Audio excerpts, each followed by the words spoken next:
Hello everyone, welcome back to NJ classes. Guys, जैसा कि आपको पता है कि प्रीवियस वीडियो में हमने अमीनो एसिड टॉपिक को स्टडी कर लिया था।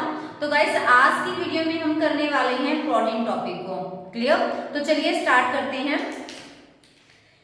तो आज का हमारा टॉपिक है प्रोटीन। ठीक है, तो गाइस जैसे ही हम प्रोटीन की बात करते हैं तो आपके माइंड में आना चाहिए, क्योंकि हमने पढ़ा हुआ है ऑलरेडी कि जो प्रोटीन है वो क्या है, बायो मैक्रोमोलिक्यूल। क्या है ये? Bio macromolecule. ठीक है, और आपको ये भी पता है बायो मैक्रोमोलिक्यूल तो ये है, ये पॉलीमर भी है। पॉलीमर, पॉली मीन्स मैनी, तो इट मीन्स ये बहुत सारी यूनिट से मिलके बनेगा, है ना। यानी कि ये बहुत सारी मोनोमर यूनिट से मिलके बनता है। और वो मोनोमर यूनिट कौन सी है? वो है हमारे पास अमीनो एसिड। ठीक है, तो इट मीन्स गाइस जो पॉलीमर है, ये प्रोटीन को हम पॉलीमर बोल सकते हैं, क्योंकि वो बहुत सारी मोनोमर यूनिट से मिलके बनता है। ठीक है, और वो मोनोमर यूनिट क्या है? Amino acids. ठीक है, तो इट मीन्स अमीनो एसिड की जो यूनिट है वो आपस में कंबाइन होंगी और क्या बनाते हैं? वो प्रोटीन बनाते हैं। इसी वजह से प्रोटीन को हम क्या बोलते हैं? पॉलीमर। अभी आपके माइंड में क्वेश्चन होगा कि क्या जो ये अमीनो एसिड होते हैं वो सारी सेम यूनिट होती हैं? क्योंकि हमने पढ़ा था कि पॉलीमर तो हमारे पास दो टाइप का होता है ना, एक होमोपॉलीमर और दूसरा हेट्रोपॉलीमर। ठीक है, होमोपॉलीमर क्या होगा? जिसके अंदर सेम टाइप की यूनिट्स होती हैं, सेम टाइप की मोनोमर यूनिट्स, तो उसको हम बोल देते हैं होमोपॉलीमर। अगर डिफरेंट टाइप की मोनोमर यूनिट्स होती हैं तो उसको हम बोलते हैं हेट्रोपॉलीमर। ठीक है, बट गाइस ध्यान दीजिएगा यहाँ पे कि जो प्रोटीन है वो पॉलीमर तो है, बट किस टाइप का पॉलीमर है? वो हेट्रोपॉलीमर है। क्या है वो? हेट्रोपॉलीमर है। ठीक है, हेट्रो मीन्स डिफरेंट, क्योंकि वो डिफरेंट टाइप की मोनोमर यूनिट से मिलके बनता है। ठीक है, कितने डिफरेंट टाइप की मोनोमर यूनिट से मिलके बनता है? देखो, प्रोटीन है वो अमीनो एसिड से मिलके बनता है। जब अमीनो एसिड की यूनिट आपस में कंबाइन होंगी तभी तो प्रोटीन बनेगा ना। तो आप इस चीज को ध्यान रखिए कि जो प्रोटीन है वो अमीनो एसिड से तो बनेगा, बट 20 डिफरेंट टाइप के अमीनो एसिड, 20 डिफरेंट टाइप्स के जो अमीनो एसिड हैं उनकी यूनिट्स जब आपस में कंबाइन होती हैं तो वो क्या बनाती हैं? प्रोटीन। देखिए, वैसे तो देखो अमीनो एसिड्स बहुत होते हैं, बट प्रोटीन बनाने वाले amino acid, proteinaceous amino acid सिर्फ और सिर्फ 20 टाइप के ही होंगे। ठीक है, वही यूनिट्स आपस में कंबाइन होकर क्या बनाती हैं? प्रोटीन बनाती हैं। इसी वजह से हम प्रोटीन को क्या बोलते हैं? हेट्रोपॉलीमर। ठीक है, और आपको ये भी पता है कि जब हमने बायोमोलिक्यूल्स के अंदर बायो माइक्रोमोलिक्यूल और बायो मैक्रोमोलिक्यूल स्टडी किया था, उसकी केमिकल एनालिसिस को स्टडी किया था, तो हमने देखा था कि जो प्रोटीन है वो किसका पार्ट बनता है? वो बनता है एसिड इनसोल्यूबल पूल। तो प्रोटीन किसके अंदर आएगा? एसिड इनसोल्यूबल पूल का पार्ट बनता है। ठीक है, अभी आप ये चीज देखिए कि जो अमीनो एसिड हैं वो आपस में कंबाइन तो करते हैं। ठीक है, कंबाइन किसकी हेल्प से करेंगे गाइस? वो पेप्टाइड बॉन्ड की हेल्प से। किसकी हेल्प से? पेप्टाइड बॉन्ड की हेल्प से। ठीक है, जो अमीनो एसिड की यूनिट है वो कंबाइन होंगी किस बॉन्ड की हेल्प से? पेप्टाइड बॉन्ड की हेल्प से। ठीक है, तो अभी अमीनो एसिड का अगर हम जनरल स्ट्रक्चर देखें तो कुछ ऐसा स्ट्रक्चर होता है, इधर कार्बन, ठीक है, इधर COOH यानी कि कार्बोक्सिलिक ग्रुप, इधर हमने लगा दिया अमीनो ग्रुप, यहाँ पर H, ये तीन जो यहाँ पे हमने लगाए हैं, ये तीनों ग्रुप सेम रहेंगे किसके अंदर? हर एक अमीनो एसिड के अंदर। तो डिफरेंस किसका आएगा? R का। ये हम प्रीवियस वीडियो में अमीनो एसिड के अंदर हम डिस्कस कर चुके हैं। ठीक है, जो यूनिक प्रॉपर्टीज होती है ना हर एक अमीनो एसिड की, वो किसकी वजह से होती है? इस R ग्रुप की वजह से, क्योंकि ये तीनों ग्रुप तो सारे अमीनो एसिड के अंदर कॉमन होते हैं। जो मेन डिफरेंस आएगा वो R ग्रुप का आएगा। क्लियर है? तो अमीनो एसिड आपस में कंबाइन होंगे पेप्टाइड बॉन्ड की हेल्प से। तो जैसे देखिए, अभी हम यहाँ पे एक अमीनो एसिड बना लेते हैं। जैसे मैंने यहाँ पे एक अमीनो एसिड बना लिया, ये कार्बन है, इधर मैंने COOH ग्रुप दिखा दिया और इधर मैंने यहाँ पे NH2 ग्रुप दिखा दिया, ठीक है। इधर H और इधर मैंने R1 राइट कर दिया यहाँ पे, ठीक है। जैसे R भी आप राइट कर सकते हो, क्योंकि हम दो डिफरेंट टाइप के अमीनो एसिड यहाँ पे लेंगे तो जरूरी नहीं है कि उनका R ग्रुप सेम ही हो, इसी वजह से मैंने यहाँ पे R1 लिख दिया। प्लस हम यहाँ पे दूसरा अमीनो एसिड राइट करेंगे, तो इस दूसरे अमीनो एसिड का भी यहाँ पे कौन सा ग्रुप होगा, अमीनो ग्रुप। और इधर आप नोट कीजिए COOH और इधर हमने लगा दिया H और ये क्या हो जाएगा R2। तो जब ये आपस में कंबाइन करेंगे तो क्या होगा, देखिए यहां से क्या रिलीज हो जाएगा, वाटर। देखो H2O, तो क्या रिलीज हो जाएगा यहां से, वाटर। और कैसा बॉन्ड बनेगा, नोट कीजिए NH2 CHR1, तो हम इस तरह से रिप्रेजेंट कर देंगे इसको CHR1 और इधर से क्या बचा CONH, ये आपस में क्या हो जाएंगे, कंबाइन हो जाएंगे, ठीक है। अभी देखिए पेंडिंग पार्ट हम एज इट इज वहां दिखा देंगे, क्लियर है। R2COOH, तो आप ये देखिए इस चीज को नोट कीजिए कि यहाँ पे जो ये वाला बॉन्ड बन रहा है CONH bond, so this is a peptide bond. क्या है ये, पेप्टाइड बॉन्ड है, ठीक है। तो अभी आप ये बताओ कि यहाँ पर कितने अमीनो एसिड कंबाइन हुए हैं, यहाँ पर गाइस 2 अमीनो एसिड कंबाइन हुए हैं, ठीक है। तो ऐसे में जब 2 अमीनो एसिड ग्रुप आपस में जुड़ेंगे तो उसको हम क्या बोलेंगे, डाइपेप्टाइड। क्या बोलेंगे, डाइपेप्टाइड। और पेप्टाइड बॉन्ड कितने बने हैं यहाँ पर, 1। तो इट मींस डाइपेप्टाइड का मतलब है, यहाँ पे डाई का मतलब है कि 2 अमीनो ग्रुप आपस में जुड़े हैं, बट पेप्टाइड बॉन्ड कितने बने हैं, पेप्टाइड बॉन्ड बने हैं हमारे पास 1, क्लियर है। तो इट मींस अगर हम यहाँ पे गाइस 3 ग्रुप्स और अटैच करते हैं, मींस देखिए फर्स्ट ये है, सेकंड ये है, अगर मैं यहाँ पे एक ग्रुप और लगा दूं तो एक पेप्टाइड बॉन्ड यहाँ बनेगा, दूसरा यहाँ बन जाएगा। तो इट मींस अगर हम 3 अमीनो ग्रुप्स को ज्वाइन करें तो हमारे पास कितने पेप्टाइड बॉन्ड बनेंगे, 2 बनेंगे। तो गाइस यहाँ से एक फॉर्मूला ड्राइव होता है कि अगर अमीनो एसिड्स जो आपस में कंबाइन करते हैं, अगर वो N है, ठीक है, तो at that time peptide bond कितने बनेंगे, वो बनेंगे N-1, क्योंकि देखिए यहाँ पे 2 अमीनो ग्रुप ज्वाइन हुए, पेप्टाइड बॉन्ड बना 1। तो यहाँ से गाइस फॉर्मूला निकलता है कि अगर अमीनो एसिड N ज्वाइन कर रहे हैं ना तो पेप्टाइड बॉन्ड कितने बनेंगे, N-1। तो डायरेक्टली आप क्वेश्चंस को यहाँ से सॉल्व कर सकते हैं। अभी देखो जो प्रोटीन है, प्रोटीन से और कैसे क्वेश्चन आते हैं, पूछ लिया जाता है कि जो प्रोटीन है मोस्ट अबंडेंट प्रोटीन बताइए, मोस्ट अबंडेंट प्रोटीन बताइए। अगर गाइस आपसे पूछा जाए कि जो most abundant protein animal world के अंदर क्या है, देन आप क्या कहेंगे, कोलेजन। क्या कहेंगे आप, कोलेजन प्रोटीन, ठीक है। अगर आपसे पूछा जाए कि होल बायोस्फीयर में क्या है, देन आपका आंसर होना चाहिए रुबिस्को, क्लियर है। रुबिस्को कहाँ होता है, ये प्लांट्स में होता है, और कहाँ किसमें हेल्प करेगा, उनकी फोटोसिंथेसिस में रोल रहता है इसका, ठीक है। तो गाइस आई थिंक ये स्लाइड आपको क्लियर होगी। एक बार मैं समाप्त कर देती हूँ कि जो प्रोटीन है बायो मैक्रोमोलिक्यूल है, ठीक है, पॉलीमर है। पॉलीमर किस टाइप का है गाइस, ये है हमारे पास हेटेरोपॉलीमर, क्योंकि ये डिफरेंट टाइप की अमीनो एसिड की यूनिट से मिलके बनता है, ठीक है। कितने टाइप के अमीनो एसिड हैं जो कि प्रोटीन बनाते हैं, तो वो है हमारे पास 20 टाइप के अमीनो एसिड। तो अमीनो एसिड यूनिट आपस में जुड़ेंगी तो क्या बनाएंगे, प्रोटीन ना, किस बॉन्ड की हेल्प से, पेप्टाइड बॉन्ड की हेल्प से। अगर अमीनो एसिड की N यूनिट आपस में कंबाइन करती हैं तो कितने पेप्टाइड बॉन्ड बनेंगे, N-1। अगर क्वेश्चन आ जाए कि most abundant protein animal world के अंदर क्या है, तो क्या होगा, कोलेजन।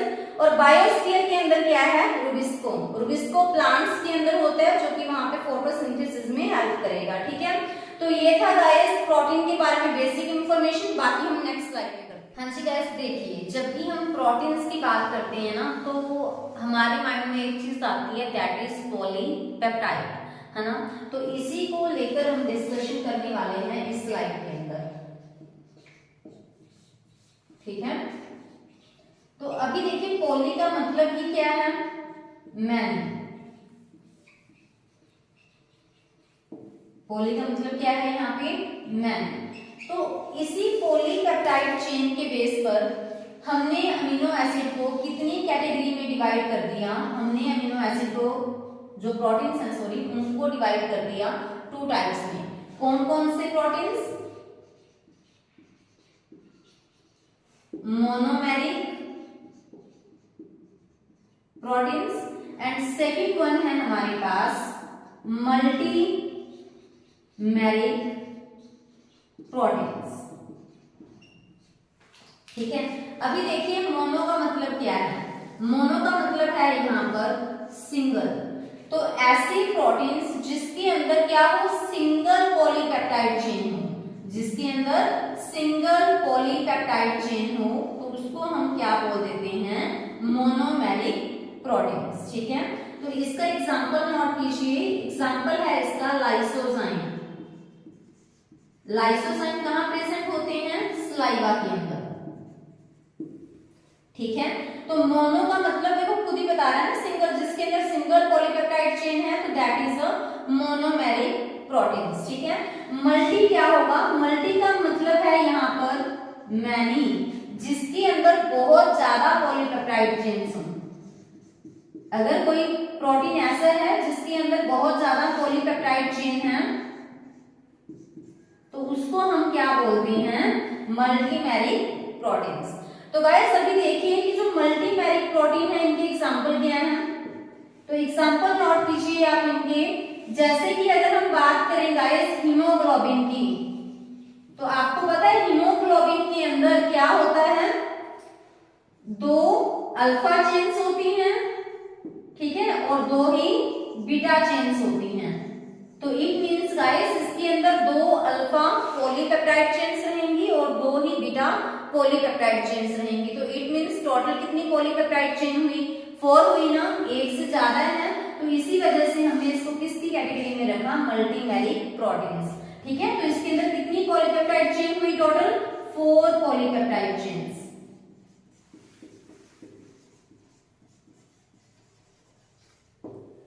ठीक है। तो अगर हम बात करें गाइस प्रो इंसुलिन की, हमें पता है कि जो प्रो इंसुलिन है, जो इमेच्योर इंसुलिन होगा उससे क्या बनता है, इंसुलिन। इसके अंदर तो कितनी पॉलीपेप्टाइड चेन्स होती हैं, 3 चेन्स होती हैं, ठीक है, जिसको हम ए चेन बोलते हैं, बी चेन बोलते हैं, सी चेन बोलते हैं, ठीक है। किसके अंदर बात कर रही हूं मैं, प्रो इंसुलिन के अंदर। बट जब भी प्रो इंसुलिन से गाइस इंसुलिन बनता है ना तो जो ये सी पॉलीपेप्टाइड चेन है वो उसको एलिमिनेट कर दिया जाता है। तो इट मींस प्रो इंसुलिन से इंसुलिन जब बनेगा तो कितनी पॉलीपेप्टाइड चेन बचेंगी, ओनली 2। कौन कौन सी, A chain and B chain, clear है। तो इट मींस मल्टीमेरिक में बहुत ज्यादा पॉलीपेप्टाइड चेन्स होंगी, मींस 1 से ज्यादा होंगी, ठीक है। जैसे कि आप हीमोग्लोबिन के केस में देख सकते हो कि 4 पॉलीपेप्टाइड चेन भी हो सकती हैं, और अगर हमने देखा इंसुलिन के केस में तो यहाँ पे कितनी पॉलीपेप्टाइड चेन रहेंगी, 2 पॉलीपेप्टाइड चेन, ठीक है। अगर हम प्रो इंसुलिन की बात करें तो इस केस में टोटल 3 पॉलीपेप्टाइड चेन्स रहेंगी। तो ये था गाइस कि मल्टीमेरिक प्रोटीन्स क्या होते हैं और मोनोमेरिक प्रोटीन्स क्या होते हैं। गाइस नेक्स्ट स्लाइड में हम करने वाले हैं प्रोटीन के टाइप्स, ठीक है, on the basis of structure. Structure के बेस पे कितने टाइप के होते हैं, तो वहां हम पढ़ेंगे कि 4 टाइप्स के होते हैं, primary, secondary, tertiary and quaternary, ठीक है। तो चलिए हम नेक्स्ट स्लाइड से, types of protein on the basis of structure. तो कितने टाइप्स के होते हैं हमारे पास, 4 टाइप्स के, ठीक है। तो चलिए फर्स्ट टाइप है हमारे पास primary structure. Primary structure, primary structure को हम और क्या बोल सकते हैं, प्राइमरी स्ट्रक्चर को हम बोल सकते हैं 1 डिग्री स्ट्रक्चर। ठीक है, तो आप देखो ध्यान दीजिएगा कि जो प्राइमरी स्ट्रक्चर है प्रोटीन्स का, उसके अंदर क्या होंगे, अमीनो एसिड होते हैं। ठीक है, क्योंकि देखो अमीनो एसिड्स जब पेप्टाइड बॉन्ड की हेल्प से कंबाइन होते हैं ना, तो जो सबसे पहले स्ट्रक्चर बनता है वो कौन सा बनता है, प्राइमरी स्ट्रक्चर। ठीक है, सो जो प्राइमरी स्ट्रक्चर है वो हमें क्या बताता है, linear sequence of amino acid. ठीक है, वो हमें बताएगा कि जो अमीनो एसिड है वो किस सीक्वेंस में लगे हुए हैं, कौन सा स्ट्रक्चर बताएगा, वो हमें प्राइमरी स्ट्रक्चर बताएगा। गाइस जो प्राइमरी स्ट्रक्चर है ना, वैसे वो क्या रहेगा, नॉन फंक्शनल। मोस्टली ये क्या होता है, नॉन फंक्शनल। देखो क्या कॉन्सेप्ट होता है इसके पीछे, कि अगर प्राइमरी स्ट्रक्चर देखो फंक्शनल है, ठीक है, तो ठीक है, अदरवाइज अगर वो फंक्शनल नहीं है ना, तो वो आगे चलकर क्या करेगा, फोल्डिंग करेगा। फोल्डिंग करके वो क्या बनाएगा, सेकेंडरी। अगर सेकेंडरी की फर्दर फोल्डिंग हो जाए तो क्या बनेगा, टर्शरी स्ट्रक्चर। टर्शरी की फोल्डिंग, अगर टर्शरी स्ट्रक्चर है ना, जैसे पॉलीपेप्टाइड चेन, वहां पे अपनी अरेंजमेंट कर लेती हैं, ठीक है, तो वो क्या बनाती हैं, क्वाटरनरी स्ट्रक्चर, जैसा कि हीमोग्लोबिन का क्वाटरनरी स्ट्रक्चर होता है। ठीक है, सो जरूरी नहीं है कि जो प्राइमरी स्ट्रक्चर है वो फंक्शनल हो, मोस्टली वो क्या होते हैं, नॉन फंक्शनल होते हैं। एक्सेप्शन केसेस हैं, कुछ एक ऐसे प्रोटीन्स भी हैं जो फंक्शनल होते हैं इवन इन प्राइमरी स्ट्रक्चर। तो चलिए देखते हैं कि जो प्राइमरी जो स्ट्रक्चर के अंदर जो प्रोटीन्स होते हैं वो क्या होते हैं, नॉन फंक्शनल, वो फंक्शनल नहीं होते। क्योंकि फंक्शनल बनना है अगर उनको, तो उनको अपने अंदर क्या करने पड़ेंगे, कुछ चेंजेस करने पड़ेंगे। ठीक है, तो इसी वजह से वो फोल्डिंग भी करते हैं और क्या बनाते हैं, सेकेंडरी स्ट्रक्चर। ठीक है, बट एक्सेप्शन केसेस हैं यहाँ पे, कुछ ऐसे प्रोटीन्स भी हैं जो क्या हैं, प्राइमरी स्ट्रक्चर के अंदर भी वर्क करते हैं। तो उनका एग्जांपल नोट कीजिए गाइस, इंसुलिन। ठीक है, इंसुलिन एक ऐसा हार्मोन है, वैसे इंसुलिन पर हार्मोन्स भी क्या होते हैं, प्रोटीनेशियस। सो इंसुलिन है किस स्ट्रक्चर के अंदर वर्किंग करता है, प्राइमरी स्ट्रक्चर के अंदर। तो हम कह सकते हैं कि प्राइमरी स्ट्रक्चर के अंदर भी कुछ प्रोटीन्स फंक्शनल होते हैं। मोस्टली वो क्या रहेंगे, वैसे प्राइमरी स्ट्रक्चर में proteins non functional. Exception cases में क्या आएगा, इंसुलिन, जो कि प्राइमरी स्ट्रक्चर के अंदर भी क्या है, फंक्शनल है। क्लियर है। नेक्स्ट वन है गाइस हमारे पास सेकेंडरी स्ट्रक्चर। नेक्स्ट है हमारे पास सेकेंडरी स्ट्रक्चर। तो अभी देखिए सेकेंडरी स्ट्रक्चर क्या है, नोट कीजिए कि जो हमारे पास 1 डिग्री स्ट्रक्चर है, ठीक है, अगर उसकी फोल्डिंग हो जाए, अगर जो 1 डिग्री स्ट्रक्चर है उसकी फोल्डिंग हो जाए, तो फोल्डिंग से वो क्या बनाएगा, 2 डिग्री स्ट्रक्चर, जिसको हम गाइस सेकेंडरी स्ट्रक्चर भी बोल देते हैं। ठीक है, अगर मैं यहाँ पे बनाऊं कि अमीनो एसिड इस तरह से कंबाइन हुए, ठीक है, मैं पार्टिकुलर अभी स्ट्रक्चर नहीं बना रही, जो हम बनाते हैं अमीनो एसिड का, मैंने यहाँ पे ए लिख दिया। ठीक है, अमीनो एसिड आपस में कंबाइन हुए, किस बॉन्ड की हेल्प से यहाँ पे कंबाइन हुए हैं, वो कंबाइन होंगे किस बॉन्ड की हेल्प से, पेप्टाइड बॉन्ड की हेल्प से। तो अभी ना आप मुझे ये बताइए, ये स्ट्रक्चर किसका है, प्राइमरी है या फिर सेकेंडरी है। तो गाइस जैसा कि आप देख पा रहे हैं कि इसके अंदर क्या है, लीनियर अरेंजमेंट है किसकी, अमीनो एसिड की। तो गाइस जो ये स्ट्रक्चर है ना, ये स्ट्रक्चर किसका होगा हमारे पास, 1 डिग्री स्ट्रक्चर। ठीक है, तो अगर इनके अंदर फोल्डिंग हो जाए तो क्या बन जाएगा हमारे पास, सेकेंडरी स्ट्रक्चर। तो सेकेंडरी जो स्ट्रक्चर है उसके अंदर भी फर्दर 2 टाइप्स हैं। ठीक है, कौन कौन से, alpha helix and beta pleated sheets. ठीक है, alpha helix and beta pleated sheets. और आप इस चीज को भी नोट कीजिए कि इसके अंदर बॉन्ड कैसा दिखाया, देखो मैंने प्राइमरी में पेप्टाइड बॉन्ड ना, बट यहाँ पे कुछ चेंज देखने को मिलेगा। जब भी 1 डिग्री स्ट्रक्चर की फोल्डिंग होकर सेकेंडरी स्ट्रक्चर बनेगा, तो वहां पर देखो पेप्टाइड बॉन्ड तो होगा ही होगा, ठीक है, पेप्टाइड बॉन्ड तो रहेगा ही रहेगा, साथ में हाइड्रोजन बॉन्ड जो कि उस फोल्डिंग को स्टेबल रखेगा। ठीक है, देखो प्राइमरी स्ट्रक्चर है, उसको अगर हमने फोल्ड किया तो गाइस सेकेंडरी स्ट्रक्चर बना। पेप्टाइड बॉन्ड तो पहले से ही है उस चेन के अंदर, तो अभी हाइड्रोजन बॉन्ड क्या करेगा, उसको फोल्डिंग को स्टेबल रखेगा, तो वो क्या है हमारे पास सेकेंडरी स्ट्रक्चर।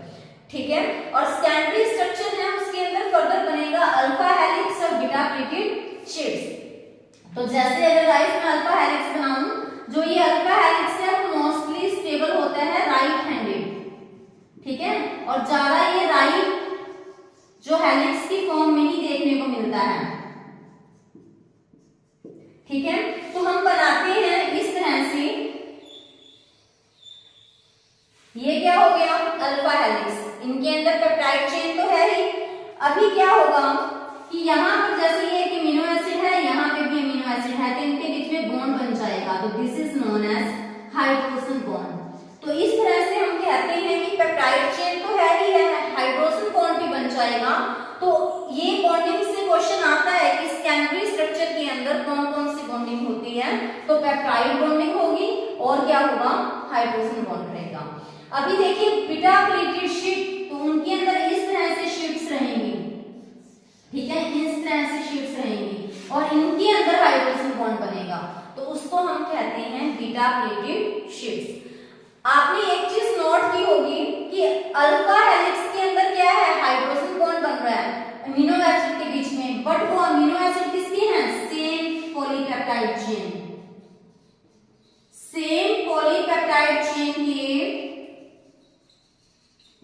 एक ही चेन है, उसी के अमीनो एसिड के बीच में क्या बन रहा है यहाँ पे हाइड्रोजन बॉन्ड, तो उसको हम क्या कहते हैं alpha helix. But beta pleated sheet में क्या होगा, यहाँ पे हाइड्रोजन बॉन्ड, इनके अंदर देखो हाइड्रोजन बॉन्ड तो बनेगा ना, बट वो hydrogen bond different polypeptide chain के अमीनो एसिड के बीच में बनेगा। ठीक है, डिफरेंट पॉलीपेप्टाइड चेन के अमीनो एसिड के बीच में अगर बनता है तो उसको हम क्या कहते हैं बीटा प्लीटेड शीट्स। अभी गाइस एग्जांपल नोट कीजिए, जो अल्फा हेलिक्स स्ट्रक्चर है वो किसके अंदर देखने को मिलता है, वो देखने को मिलता है केराटिन, जो कि हेयर के अंदर होता है, वूल के अंदर होता है। ठीक है, और जो बीटा प्लीटेड शीट है ये स्ट्रक्चर कहाँ देखने को मिलेगा, ये स्ट्रक्चर देखने को मिलता है सिल्क फाइबर के अंदर, और उसके अंदर जो प्रोटीन प्रेजेंट रहेगा वो रहेगा फिब्रोइन। ठीक है, तो आई थिंक गाइस आपको जो प्राइमरी स्ट्रक्चर है सेकेंडरी स्ट्रक्चर है वो समझ आ गया होगा। प्राइमरी स्ट्रक्चर है उसके अंदर लीनियर सीक्वेंस रहेगी अमीनो एसिड की, और अमीनो एसिड किस बॉन्ड की हेल्प से कंबाइन होते हैं, पेप्टाइड बॉन्ड की हेल्प से। ठीक है, मोस्टली क्या होगा प्राइमरी स्ट्रक्चर के अंदर जो प्रोटीन्स हैं वो नॉन फंक्शनल रहेंगे, फंक्शनल होने के लिए उनको अपने अंदर चेंजेस करने पड़ते हैं। बट इंसुलिन एक ऐसा एग्जांपल है जो कि प्राइमरी स्ट्रक्चर के अंदर भी क्या है स्टेबल है। ठीक है, अभी देखते हैं हम सेकेंडरी स्ट्रक्चर की, अगर प्राइमरी स्ट्रक्चर की फोल्डिंग हो जाए तो क्या बनेगा सेकेंडरी स्ट्रक्चर, और वहां पे एक और इंट्रोडक्शन हो जाती है, इंट्रोड्यूस हो जाता है कौन सा बॉन्ड, हाइड्रोजन बॉन्ड, और यहाँ पे दो टाइप का बनेगा, ये अल्फा हेलिक्स और beta pleated sheet. Alpha helix में क्या होगा, सेम पॉलीपेप्टाइड चेन के अमीनो एसिड के बीच में हाइड्रोजन बॉन्ड बनेगा, यहाँ पर डिफरेंट पॉलीपेप्टाइड चेन के अमीनो एसिड के बीच में क्या बनेगा, हाइड्रोजन बॉन्ड बनेगा। तो गाइस नेक्स्ट स्लाइड में हम करते हैं टर्शरी एंड क्वाaternary प्रोटीन्स की बात। चलिए गाइस करते हैं टर्शरी स्ट्रक्चर ऑफ प्रोटीन्स। तो अभी देखो होगा क्या कि जो हमने सेकेंडरी स्ट्रक्चर किया प्रीवियस स्लाइड के अंदर, तो सेकेंडरी स्ट्रक्चर के अंदर अगर फोल्डिंग हो जाए तो क्या बनेगा टर्शरी स्ट्रक्चर। ठीक है, तो देखो सेकेंडरी स्ट्रक्चर में क्या पेप्टाइड बॉन्ड भी था, हाइड्रोजन बॉन्ड भी था, बट टर्शरी स्ट्रक्चर में वहां पे कुछ और बॉन्ड भी बनेंगे, तो वो आप ट्राई कर लीजिए। यहाँ पर देखो पेप्टाइड बॉन्ड तो होगा ही होगा नो डाउट, इसके साथ हाइड्रोजन बॉन्ड भी होगा। ठीक है, आयनिक बॉन्ड भी बनेगा, यहाँ पर वैन डर वाल अट्रैक्शन भी होगी।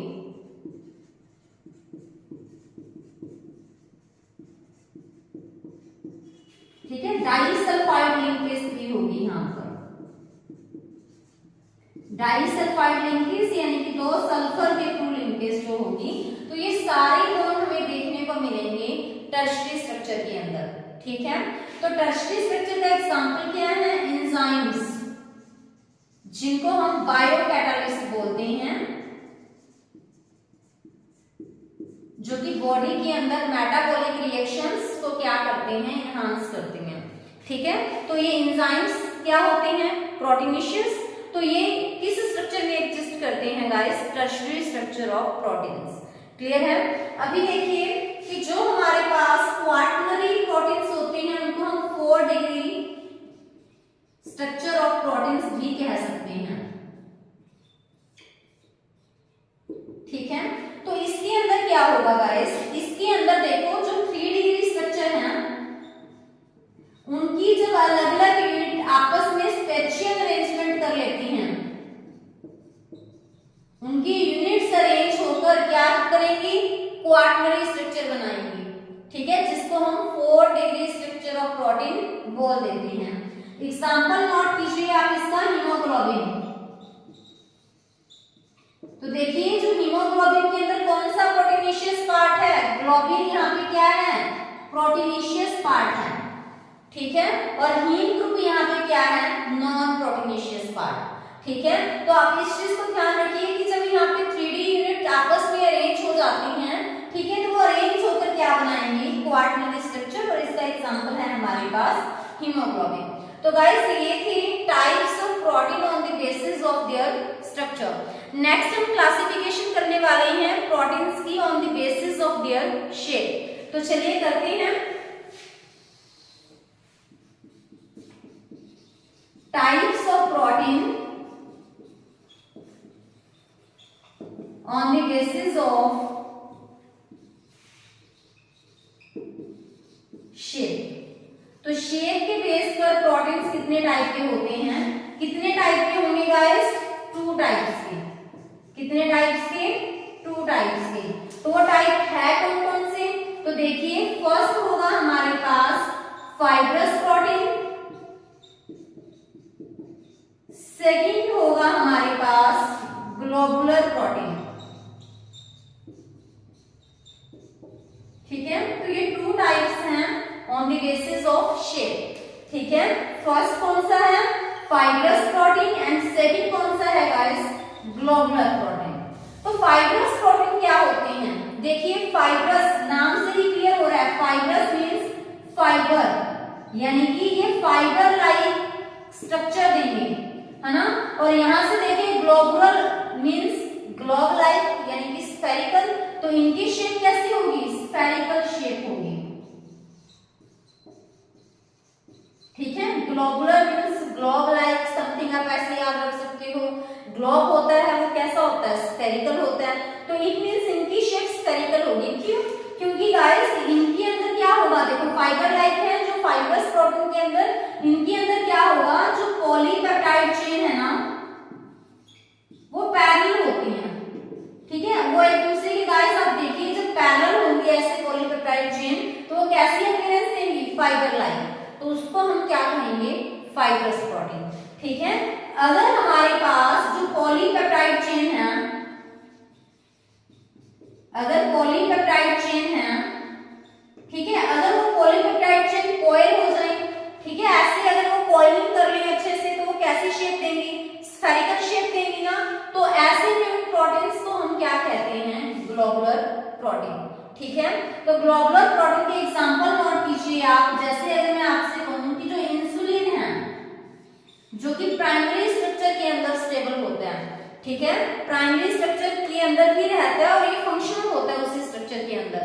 क्लियर है? और जो इंसुलिन है, अगर मैं फंक्शनल इंसुलिन की बात करूं तो वो 2 पॉलीपेप्टाइड चेन से मिलकर बनता है, एक ए चेन और दूसरी बी चेन। ठीक है, तो इसी वजह से हमने इसको मल्टीमेरिक भी बोला था, मल्टीमेरिक प्रोटीन।